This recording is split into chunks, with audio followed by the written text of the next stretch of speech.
जिसका नाम था धनंजय कवि, उसने ये सिद्धि की थी। जब भगवान की भक्ति के लिए पहुंचा तो उसने निश्चय ही निश्चय ही निश्चय ही कह दिया, बस अब सब संसार खत्म। परीक्षाएं होती हैं, जैसे नियम लो वैसे ही परीक्षाएं शुरू हो जाती हैं। जैसे नियम लो परीक्षाएं शुरू, वैसे कभी नहीं होता। ठीक उसी समय उसके घर में उसके बेटे को सांप ने डस लिया। 3 प्राणी थे, पति पत्नी और बेटा। लोगों ने समाचार दिया कि आपके बेटे को सांप ने काट लिया, जल्दी इलाज को ले जाओ। वो तो कहता मैं तो निश्चय ही कह चुका हूं, मेरी तो अभी पूजा पूरी हुई नहीं। पत्नी आ गई, मैं पहचानते ही नहीं। बेटा को लेके सामने लिटा दिया, बेटा नीला पड़ गया। लो कर लो पूजा, लो कर लो पूजा, ये पड़ा है बेटा। सबने मरा हुआ बेटे को जान लिया था, बच ही नहीं सकता, वो टेबल पे रख दिया। वो कहता भगवान सिद्धि करने का कारण बता रहा हूं। ये केस तुमने नहीं सुना, रावण का तो देखा होगा ना। रावण जब सिद्धि करने बैठा था तब क्या क्या किया था अंगद वगैरह ने जाके, पर वो डिगा नहीं। एक मंत्र सिद्धि करने वाला डिगा नहीं, एक पाप के लिए सिद्धि करने वाला डिगा नहीं। हमारा धनंजय कवि तो धर्म है, धर्मात्मा है। एक पापी पाप के लिए सिद्धि कर रहा है, अन्याय के लिए सिद्धि कर रहा है, अधर्म के लिए सिद्धि कर रहा है, तो भी इतना अडिग मंदोदरी का सिर काट के दिखा दिया, नहीं हिला। क्या क्या नहीं किया उसके साथ, मारा पीटा सब कुछ किया, वो डिगा नहीं। और मार भी देते यदि तो भी वो डिगने वाला नहीं था। एक अपन तो धर्मात्मा है महानुभाव। आप तो पापी नहीं हो, आप तो रावण नहीं हो, आप तो जिनेन्द्र देव के भक्त हो, सच्चे भक्त हो। मात उस जिनेन्द्र भक्त ने, धनंजय कवि ने, ठीक है मुझे तो अपना नियम, तू और मेरे अलावा कोई नहीं, मैं बेटे को बेटे की दृष्टि से नहीं देखूंगा। कुछ से पूजा करता रहा। सारे लोग तमाशा, सारे नगर में काय की भक्ति है। यदि पत्नी ने कहा यदि तुम्हारी भक्ति में इतना चमत्कार होता तो सांप काटते ही क्यों, बैठे रहो निपुते हो जाओगे। उसका तो नियम था कि जिनवाणी के अलावा कानों से और कुछ सुनना उसे सुनाई नहीं पड़ रहा। भगवान के अलावा किसी को देखना नहीं, उसे कोई दिखाई नहीं पड़ रहा है।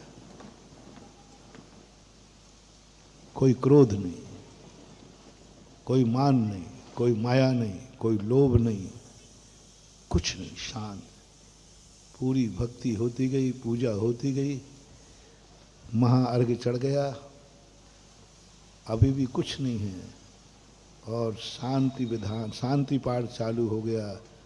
शांतिनाथ हुन शशि मुख हारी, शील गुणामृत संयम धारी, लखन 108 विराजे, निरखत नयन कमल दल साजे, पंचम चक्रवर्ती पदधारी, 16 तीर्थंकर हितकारी, इंद्र नरेंद्र नहागे। सब पढ़ते पढ़ते बीच में एक आप लोग जल से धारा देते हो, संपूज का नाम के पास कहीं देते हो एक धारा। जैसे वो धारा उसने दी और शांति करके बस बिन जाने वा जान के रही टूट जो कोय, तुम प्रसाद से परम गुरु सो सब पूरन होय, पूजन विधि जानू नहीं नहीं जानो आह्वान, हो विसर्जन हो नहीं कृपा करो। ऐसा कहते बस 9 बार नमोकार मंत्र चल ही रहा था और बेटा उठ के बैठ गया। पापा नमोकार मंत्र पढ़ करके विसर्जन हुआ, बाहर गया, फूट फूट करके रो पड़ा। मेरा बेटा तुझे सांप ने काट गया, तू मर जाता तो मैं जिंदा नहीं रहता, तुझे कुछ हो जाता तो नहीं रहता, इतना रोया कि मूर्छा को प्राप्त। बेटा तुझे कुछ हो जाता, तुझे सांप ने काट लिया, तुझे कर लिया, तू मर जाता तो मैं जिंदा नहीं रहता बेटा। पत्नी कहती है कि तुम बड़े नाटकखोर हो। जब मैं अंदर गई, जब जो मर रहा था, उस समय तो तुम्हारी आंख में आंसू नहीं, कोई मोह नहीं, कोई राग नहीं, कोई सुन नहीं रहा मेरी बात, और अब बेटे को छाती से लगाते रोते बैठे हो। धनंजय कहते हैं यही तो मेरी भगवान की भक्ति है, और इसी का चमत्कार है कि मैं बेटे को जिंदा पा सका। बिना मंत्र के, बिना पूजा के, मात्र निस्सही का चमत्कार है, मात्र निस्सही का चमत्कार। पूजा आगे का है, मात्र निस्सही का चमत्कार नहीं, कुछ नहीं। ऐसे ऐसे राजा हुए जिन्होंने राजगद्दी पर बैठकर न्याय दिया अपने बेटे को फांसी, और घर जाकर के रो बैठे, महीनों तक शोक में चले गए। रानी ने कहा तुम्ही ने तो फांसी लिखी है।